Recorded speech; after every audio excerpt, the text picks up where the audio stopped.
and we'll go from there. So again, welcome to this webinar. Really nice to see all of you on a gorgeous Wednesday afternoon. The topic is fairly generic this time. We're going to talk about how to exercise to help you age well. And I'm super excited to have Neville, who works with us at Vintage Fitness, as a part of the webinar with us. It's a fairly small group, and so we wanted to keep it really informal. So if you have questions, feel free to unmute yourself and ask the question, or in the chat, and we'll have it a little bit more interactive. Okay. So a lot of you I know well. Vintage Fitness, for people that are new to it, we only work with older adults for very specialized clients to achieve their health goals with us. It's slow and steady, and we can make huge transformation. And I started the business in 2005, so we've been doing this work for 18 years. So the webinar is for you if you really do know your exercise is good for you. And I think people that choose to take a webinar like this, that's probably true. You try to exercise as often as you can. You want to age well, but you're not sure what exercise should I be doing? How often should I be doing it? How to incorporate things that are really important to do, like mobility and stability work, into your program. What intensity should I be exercising at? And how should I plan my rest days? So Neville and I are well-informed, kind of experts in this area. So we want to kind of take you through some of the generics of what's the best prescription, because the prescription for exercise is going to depend on what your goals are. So it's going to be very different from person to person, but there are some generic things that we can go through. So really excited to have Neville as part of the webinar education team this morning. He works for Vintage Fitness in the Brampton area, and he is an amazing resource and academic. So he actually has a PhD in education. He is an advocate for a lot of the adaptation in fitness for fitness and for education, and really believes passionately about fitness as medicine. So he's a former athlete, teacher, and university lecturer. Did I miss anything in that glowing intro, Neville? No, thank you very much, Erin. That's quite all. Okay, over to you. Thank you, Erin. So as Erin mentioned, it's quite a generic topic. And, when I was thinking of the topic in general, I was thinking, well, how to exercise really means what to do. And more than that, why to do it. And why to do it would be to age well. And so I thought of a question, that often comes up in conversations. You've probably had it at least once, and the question goes something like this: to what age do you wish to live? Or somebody will say, yeah, or make a statement. They'll either ask you a question, do you want to live longer? Or they'll make a statement and say, I wish I could live longer.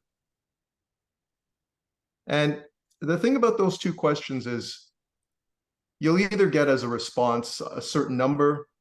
Somebody will say, well, I wish I could live to 100. Or they'll simply answer affirmatively, well, of course everyone would want to live longer. But if we think about that, what does that number actually mean? Say, for example, you get the response, I want to live to 100. What does that actually mean? Can I get the next slide, Erin, please? Sure. And so if we investigate further,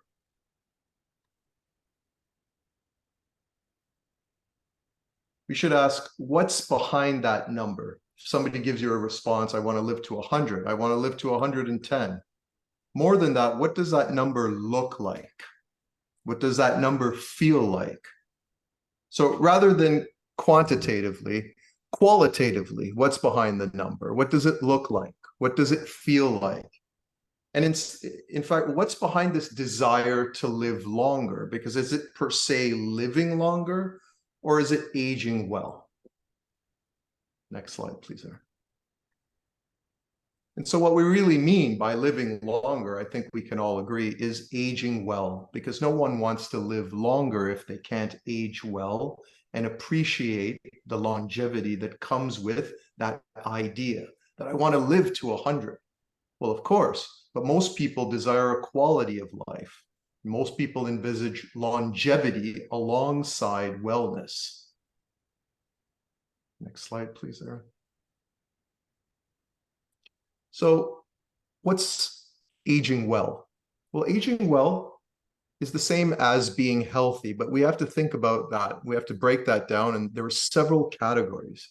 So it's not as easy a question to understand if we don't actually understand all the criteria that go into aging well or healthy living. Well, of course, there's strength. But along with strength, people forget endurance. So strength is something like the ability to carry, the ability to lift. And I'm not talking necessarily just an object. The ability to carry oneself is also very much a strength quotient.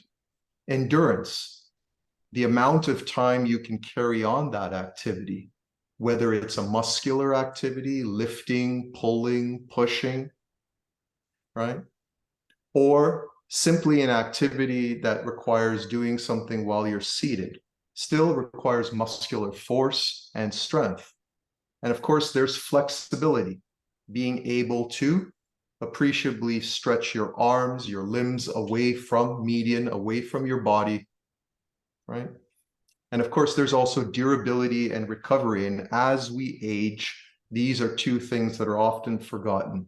We may have strength, we may have flexibility, but durability and recovery are something that are equally important, because we don't want to just do an activity once. We want to be able to continue to do that and continue to enjoy that activity as part of a regular healthy lifestyle, active lifestyle.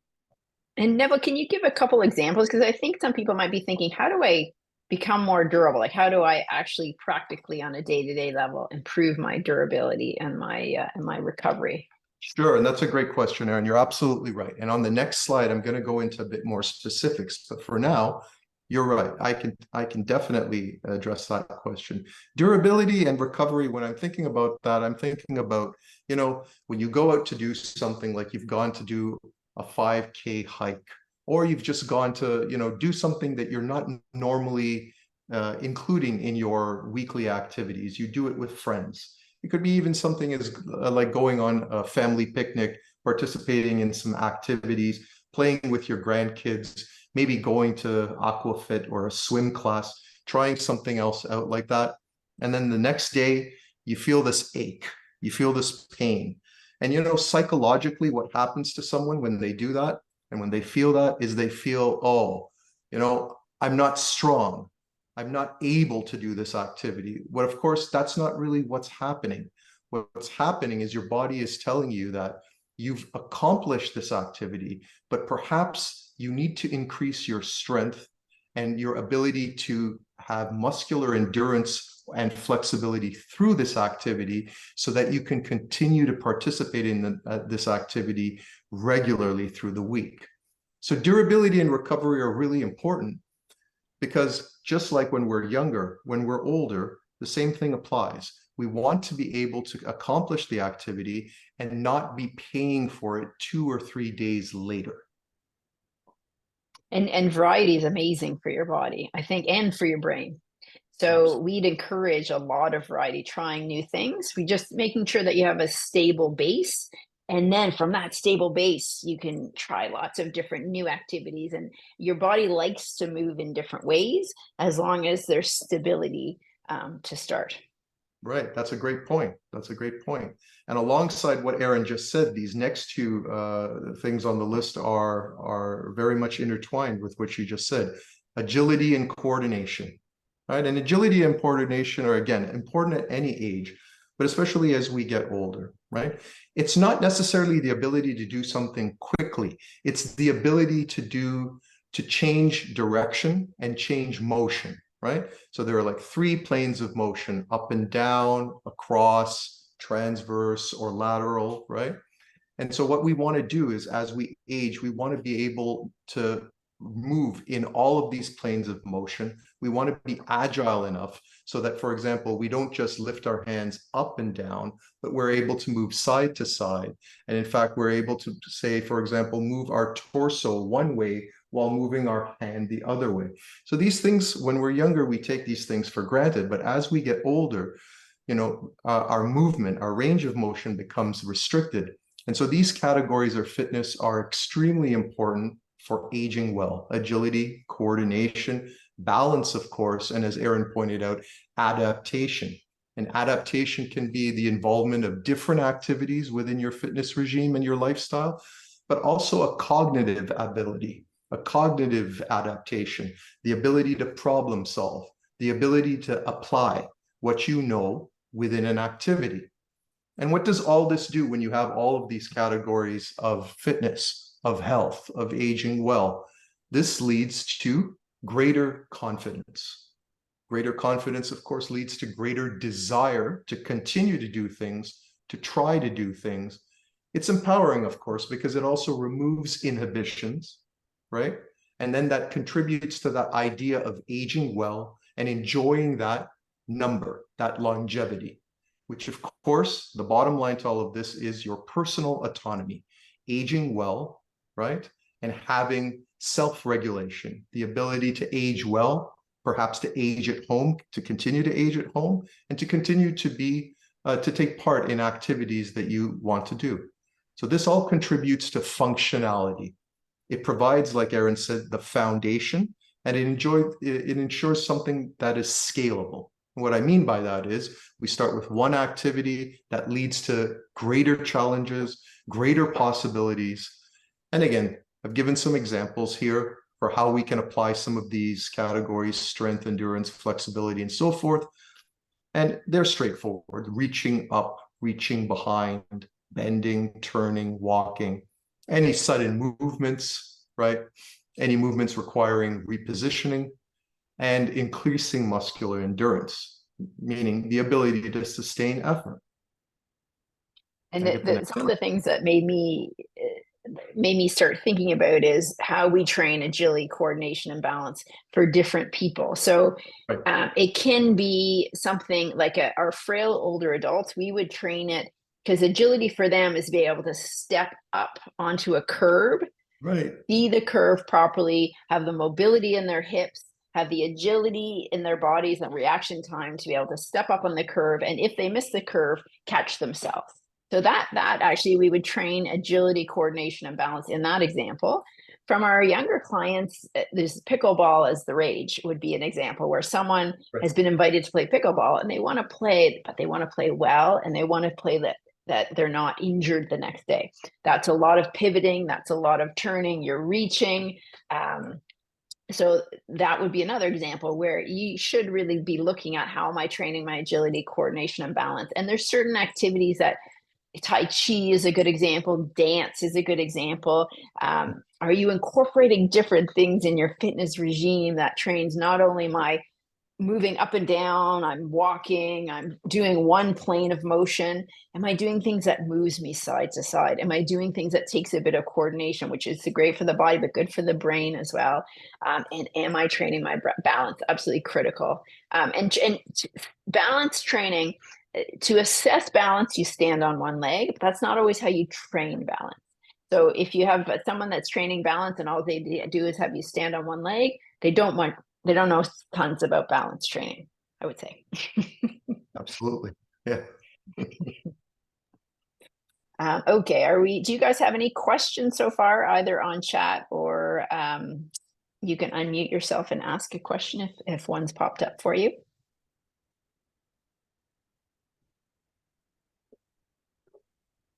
Not so far. Okay, let's keep going. All right.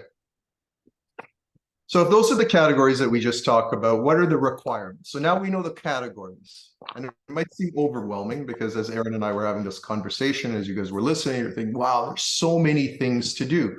But again, it doesn't have to be daunting because there are several activities, as Erin mentioned, that incorporate multiple categories. And this is what you want to do. You want to incorporate multiple categories in the activity and in the fitness programming. And this leads to requirements. So Why do we do this? So this is what we do. Now, why do we do this? Well, we do this because these are the requirements to sustain and promote health in general, but especially for aging well, right? And we're looking at bodily functions and systems, mechanisms, and they're, of course, intertwined. So you have the skeletal aspect of it. This is your bone density. This is your support structure. So this is where the strength training comes in. We often think of this as muscular strength, but in fact, also making sure that we retain bone density, that we incorporate exercise that promote skeletal support structures is equally important. And of course, then we have muscular strength. Muscular strength, again, the next layer on top, strength around the skeletal structure to, of course, exert the force.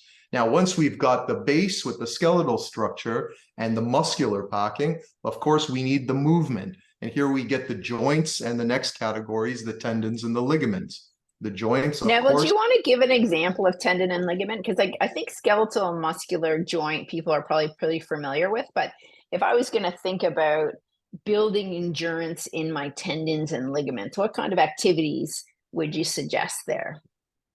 Okay, well, tendons and ligaments, we can incorporate that with flexibility training. So for example, in the chest area, okay, in the chest area, we've got tendons and ligaments both. We're talking about connecting the humerus to the pectorals, that is the arm to your chest. And it's a very crucial part of the body. We would call this a process. Why it's called a process? Because it's very small. And so we've got several muscle groups in and around a very important joint. One of the ball and rotator joints, the other one being the hip. So we've got movement this way, we've got movement this way, we've got movement this way. And of course, those are three planes of motion that are involving multiple muscular categories here. The pectorals, the chest, the shoulder, of which there's the front, the median, and the back. Right, we've got the trapezius here, lower on the back here. If we were to turn around, we've got the latissimus, or the back muscles that you would call them, the scapular area here at the back, your shoulder blades, further down the rhomboids, of course, supporting your neck as well. So this is a crucial aspect, right, of fitness. Again, for everyone, but especially as we age. So what we need is we need flexibility to be able to reach back, right? And we could do flexibility training simply by what I'm doing, just holding the hand out and simply remaining forward and just holding that. And we never want to bounce our stretches. We never want to go into a stretch very quickly. And we also don't want to hold the stretch for too long. We simply want to take our hand and create that range of motion that we're not accustomed to, and then slowly bring it back. And similarly, we could do it up and down, we could do it around. But this is the importance of these sorts of things, the connective tissues, either muscle to muscle or bone to bone, but especially in an area like this, are extremely important for aging well and continuing to do function first fitness so that we can participate in activities as we age. That's great, Neville. And I would add to that, sometimes for tendon and ligaments, when you're first stretching an area, it's the muscle that stretches and you need to hold it long enough. So yin yoga is an example, 3 to 5 minutes, where you have to wait for the muscle to relax, because the muscle will tense because it's trying to protect you. It's trying to protect that joint, which is great. And as long as you're in a safe position, a 30-second hold isn't long enough to get that length in the ligaments and the tendons. You want to hold it for a bit longer, knowing that those tendons and the muscle has to fire and relax, and then the tendons and ligaments start to react. So something like yin yoga is probably a good example. Right, exactly. And then we get down to cardiovascular health. And then there's something here that's often missed. When we talk about cardiovascular health, there's two elements of cardiovascular health, and they're both equally important, and they're both intertwined. We're talking about cardiovascular circulatory system health, which is your heart as a muscular organ, your ability to, your heart's ability to pump blood out, to create systemic flow, right? So content and flow, but we're also talking about respiration and the respiratory system. So the lungs as an organ, your ability to take in oxygen, and of course, both are intertwined. especially when you're doing muscular movements, or for example, even if you're in static state and just sitting down. Because the way that system works is we breathe in, our ability to take in more oxygen directly relates to how that processes within our lungs to be able to pump more blood, to deliver oxygenated blood to your muscle, to allow the muscle to receive the ability for it to work. So these two things are directly related, but of course they are separate. And then finally, we get to three of them that I like to group together, but again, that it's often missed, the connection here. We talk about nutrition, and of course, nutrition is very important at any age, but equally, it's not just what we take in, it's how it's processed that's important and how we excrete. If we have a problem in any of those other two areas, we don't really have great health. And of course, as we grow older, we know that these are things that are increasingly important, right? As we age, gastric health, excretory health. So fitness does help these things as well. By movement and continuing to activate our circulatory respiratory system and our cardiovascular health, we contribute to gastric health and excretory health because our ability of our body to continue to process is activated and sustained. And lastly, when we're talking about promoting health and aging well, of course, as Erin had mentioned, connectivity, mental and emotional well-being is equally important. And participating in fitness, studies have shown, is incredibly important and beneficial for contributing to mental and emotional health. And I wonder if it's worth stopping for a minute and jotting down. So sit for a minute or so and have a look at this list. Think about your own fitness goals. If you don't have them, think maybe what they could be. And, are you missing some of these categories, or is there something that you think actually, for some of our older adult clients, excretory is a goal. They're constipated, and one of the reasons we work with them is so that they have regular bowel movements. Sometimes it's just thinking about fitness a little differently, as opposed to the I want to lose 5 pounds. So I'll give you a minute or two if you want to share in the chat. That would be great. If you want to just write it in your notebook, that would be good as well.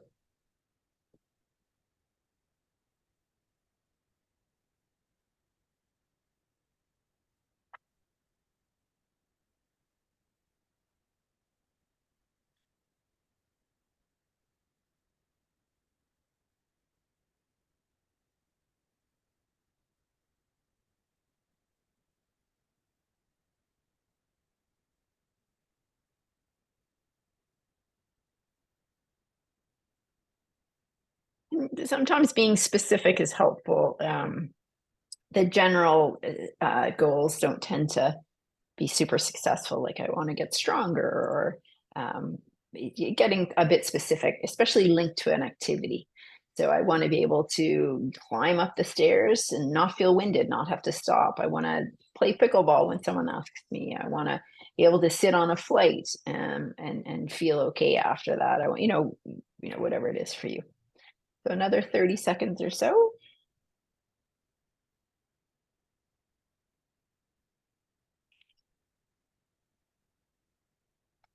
The only other thing I was going to mention is on the respiratory piece. As we age, if we don't do enough deep breathing, so that could be through doing enough cardiovascular exercise so that your lungs are getting fully used. It could be that in combination with breathing work, the bottom of the lung will atrophy. So you really want to think about, what am I doing to make sure that I'm getting air all the way down to the bottom of my lungs? And it's good for activating the parasympathetic nervous system as well. All right, good stuff. Right. And so now finally we can move into types of exercise. So again, we structured the talk this way, the webinar this way, because it's really important to talk about categories so that we can reinforce what it means to age well, to really get into our minds, like Erin was saying, the general things are sometimes, they don't create a picture or an appropriate sort of underlining of what the importance is. The specifics are more important. So when we say, do you want to live well? You answer yes, or someone says yes, or you give a number up to 100, up to 110. The question is why, for what, and of course, how. And it's quality of life, and it's to participate in an activity. And it can be simple things, like Erin had mentioned. Fitness looks very different for, our senior clients, or even some of the, middle to senior clients, because we want to participate, or they want to participate in activities that they used to do. They want to continue to do certain things. They want to continue to be able to run after their grandkids, bend down and play with the dog, go for a walk. And so these things are important. So now we move to the actual types of exercise.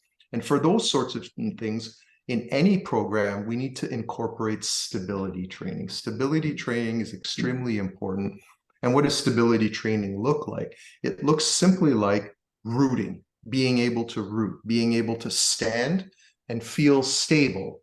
Feel like, for example, if you're standing, right? And you can take the analogy of being able to stand just on uneven pavement, or if you prefer in a bus or in the subway, or simply just standing and taking a couple of steps and feeling strong as you're standing, having the ability to root. So movements like this, training like this, of course, not just with the legs, but with the upper limbs as well, being able to feel stable. Stability training is the foundation upon which we enact our movement and we create function. Then we incorporate mobility training, of course. We've talked about mobility. Mobility can be single upper body, lower body mobility, compound movements involving both upper limbs and lower limbs. An attempt to include those compound movements is extremely important because it involves both muscular strength and muscular endurance. And of course, range of motion activity is increasingly important too.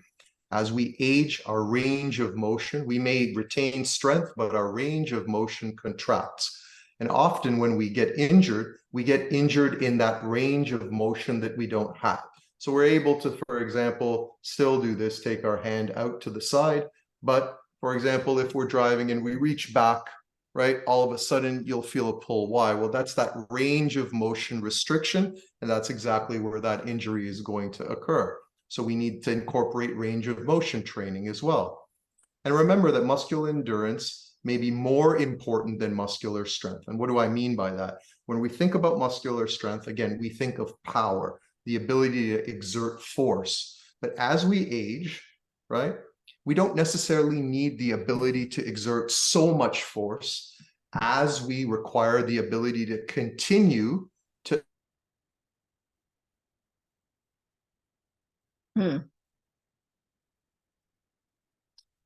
Neville seems to have frozen. Can you guys hear me okay?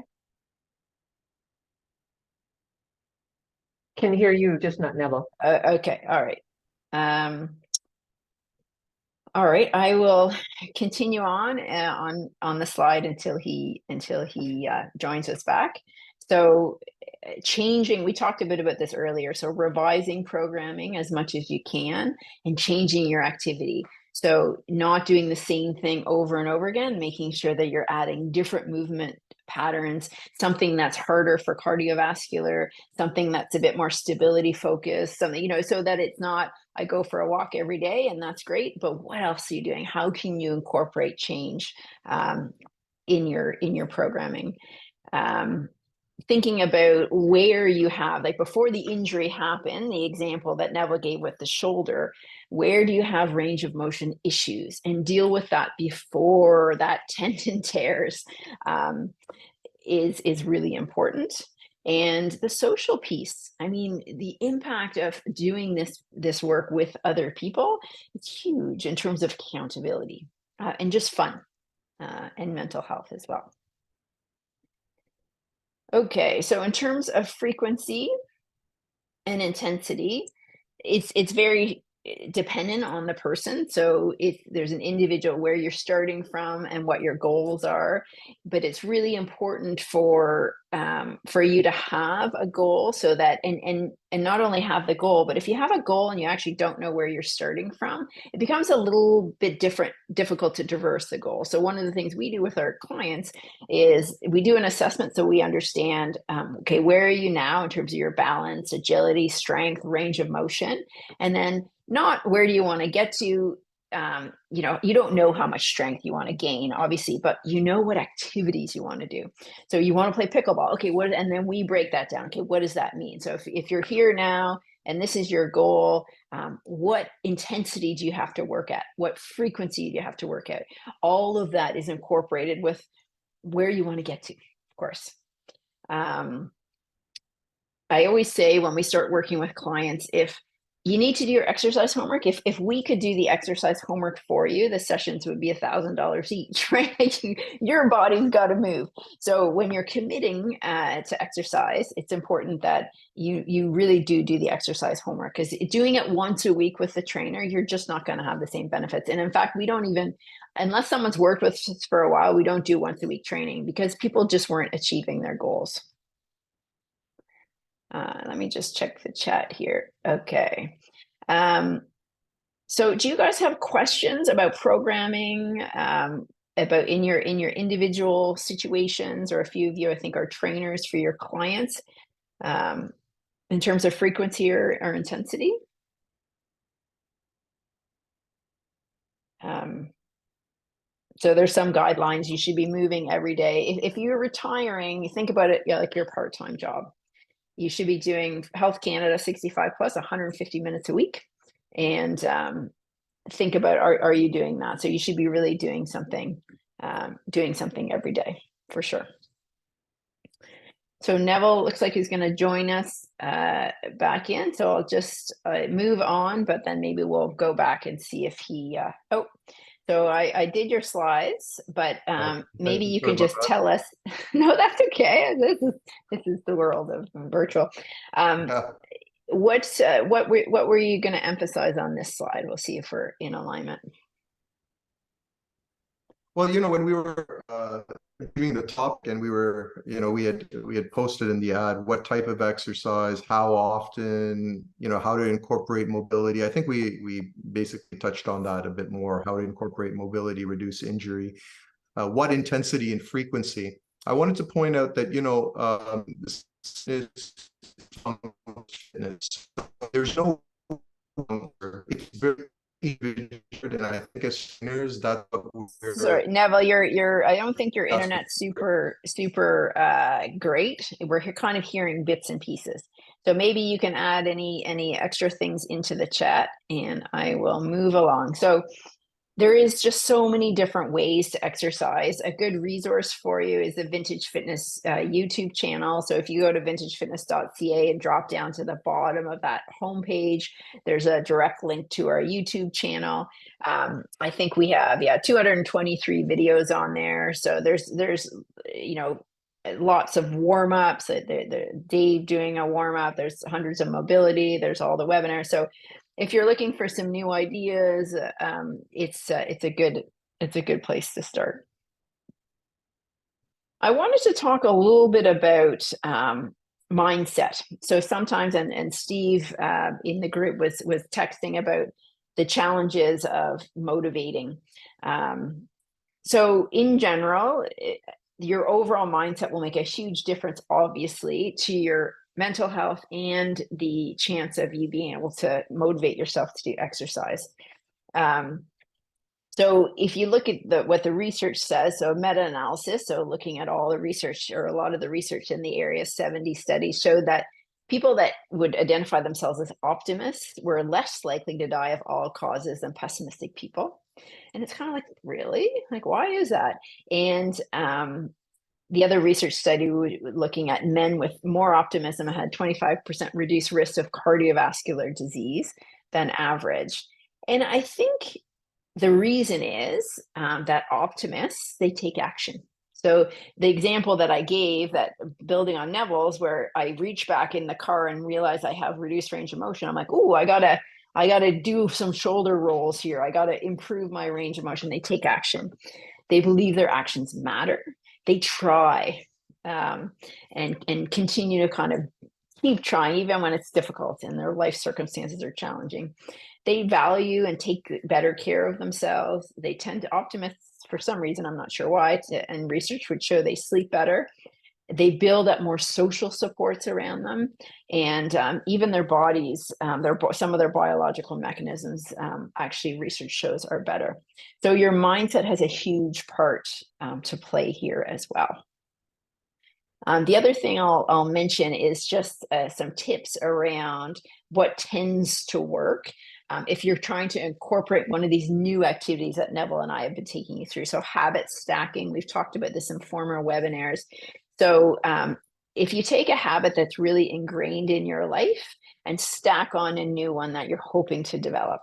So the example is here, doing counter push-ups while your coffee's brewing. So I don't know about you, but I'm like, as soon as I get downstairs, I let the dog out and then I put the kettle on for tea. Like that's like, I could do that, I think, when I was sleeping. So if I start to stack that, I'm sitting there waiting for the kettle to boil. What is it I'm doing? Am I deep breathing? Am I doing a counter push-up? Doing calf raises while you're talking on the phone. So again, if you have a habit of calling your daughter on Monday afternoons, maybe part of the conversation, you're doing a few calf raises. I like to try to do this one, doing pelvic floor exercises where you sit at a red light. So I'm sitting at a red light and I'm like, oh yeah, okay, I'm going to do my pelvic floor work. Can you balance on one leg when you're brushing your teeth? So again, we all brush our teeth twice a day. What is it that you could do without falling over that stacks onto that habit? And then commercial, I should take commercial. I don't think any of us ever watch commercials anymore, but if you happen to watch commercials and you're not live streaming, what do you do? What's the habit that you could add into that?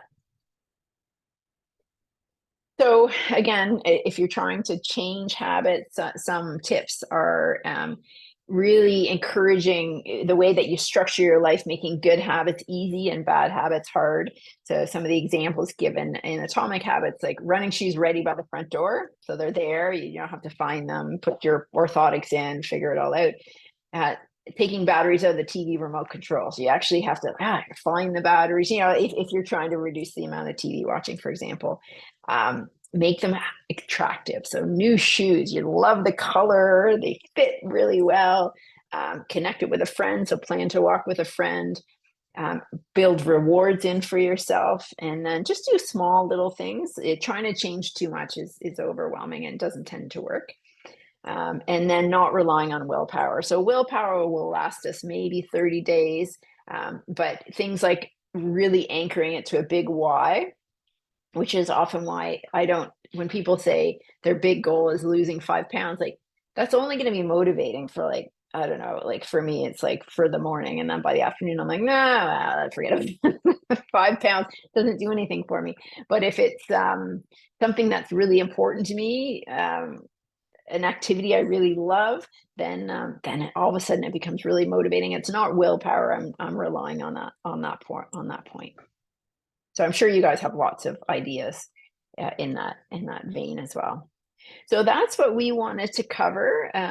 Are there any questions or suggestions or comments, either unmuting yourself or dropping in the chat?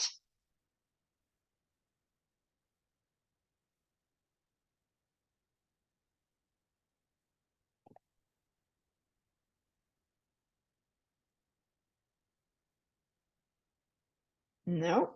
So feel free to reach out to us if you do have questions that you don't want to share with the broader group around, what kind of exercises you're doing around rehabbing from an injury, or around incorporating balance training into your fitness, stability into your fitness. The other point I wanted to make when Neville was talking about stability, try not to make stability, this is what I do when I'm doing my exercise program, but really once you figure out the basics of anchoring, core bracing, it should be most of the time. Like you're sitting cooking and I'm bracing my core gently. Maybe my feet are on the ground, I'm feeling my feet on the ground, and I'm pulling them in toward each other to stabilize and to activate my inner thought. Like these are things that's where the magic happens, when you're not just doing it in that 30 or 45 minutes of exercise, but you're incorporating them in your day-to-day life. So again, thank you so much for joining us. A huge thank you to Neville for taking us through this. And if you have other questions, again, I'm just at Erin@vintagefitness.ca. Neville is Neville@vintagefitness.ca, Neville. And I will send this recording with our contact information as well. So thank you so much for coming, and I hope you have a lovely afternoon.